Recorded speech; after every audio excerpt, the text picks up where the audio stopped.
बिरज में हो रही जय जयकार, बिरज में मोदी आयो है। हरियाणा में विधानसभा चुनाव को लेकर प्रचार अभियान जोरों पर है।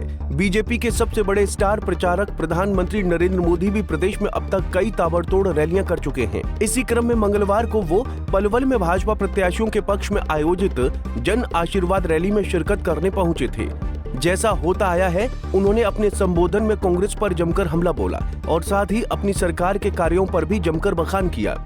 लेकिन इन सब से इतर प्रधानमंत्री की ये रैली जिस खास वजह से चर्चा में है, वो है हरियाणा बीजेपी के पूर्व अध्यक्ष और कद्दावर नेता रामविलास शर्मा से मुलाकात की। दरअसल मंगलवार को जब रैली चल रही थी, तभी पीएम मोदी की मंच पर एंट्री होती है।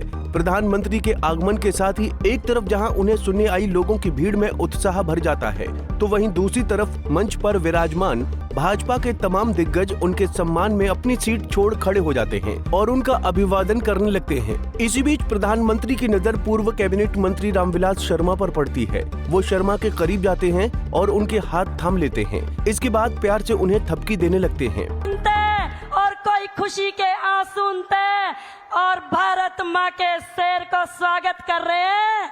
बिरज में हो रही जय जयकार, बिरज में मोदी आयो है।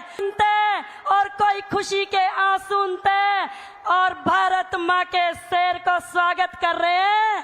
बिरज में हो रही जय जयकार, बिरज में मोदी आयो है। टिकट नहीं मिलने के कारण नाराज थे शर्मा। दरअसल मंगलवार को बीजेपी के जन आशीर्वाद रैली में जो कुछ हुआ, उसकी एक पृष्ठभूमि है। हरियाणा में बीजेपी के पौधे को सींचकर एक बड़ा वृक्ष के रूप में खड़ा करने वालों में जिनका नाम लिया जाता है, उनमें रामविलास शर्मा की गिनती सबसे पहले होती है।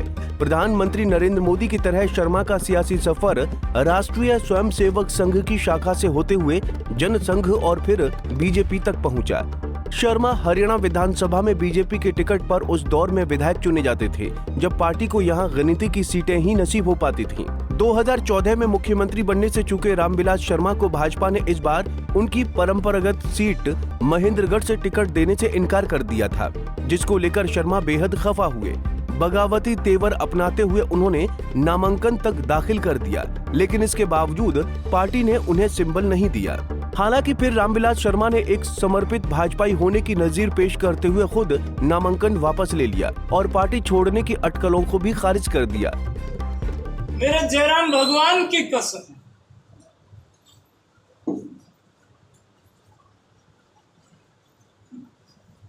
सर ये गद्दार आप यदि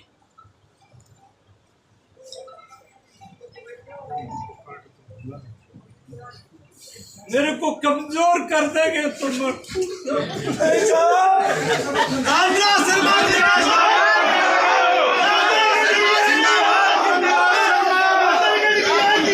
आपके साथ बात सुनिए,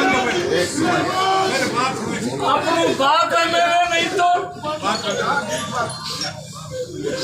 अब तो एक छोटे से किसान के बेटे संगठन के कारण मेरी हाथ जोड़ करके, ये मेरी फौज है।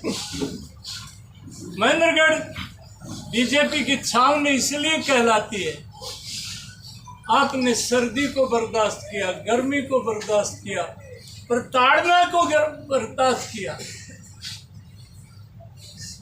भारतीय जनता पार्टी के लिए आपने खून दिया और मेरी आपसे हाथ जोड़ के विनती है कि पार्टी के इस निर्णय को हम स्वीकार करते हैं और मेरी इस बात को, मुझे अब पता नहीं जिंदगी 15 साल की है, 10 साल की है, मैंने जिस झंडे के लिए जान दे दी है,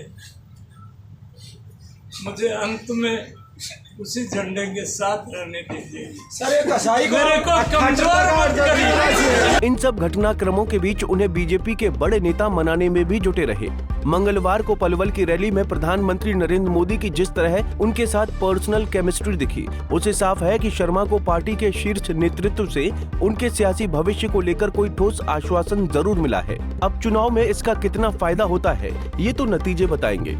बहरहाल बात करें रामविलास शर्मा के सियासी सफर की तो वो 5 बार महेंद्रगढ़ सीट से विधानसभा का सफर तय कर चुके हैं। सबसे पहले 1977 में उन्होंने चुनाव लड़ा, लेकिन उन्हें हार का मुंह देखना पड़ा। इसके बाद 1982 से लेकर 1996 तक लगातार 4 बार उन्होंने यहां से जीत हासिल की।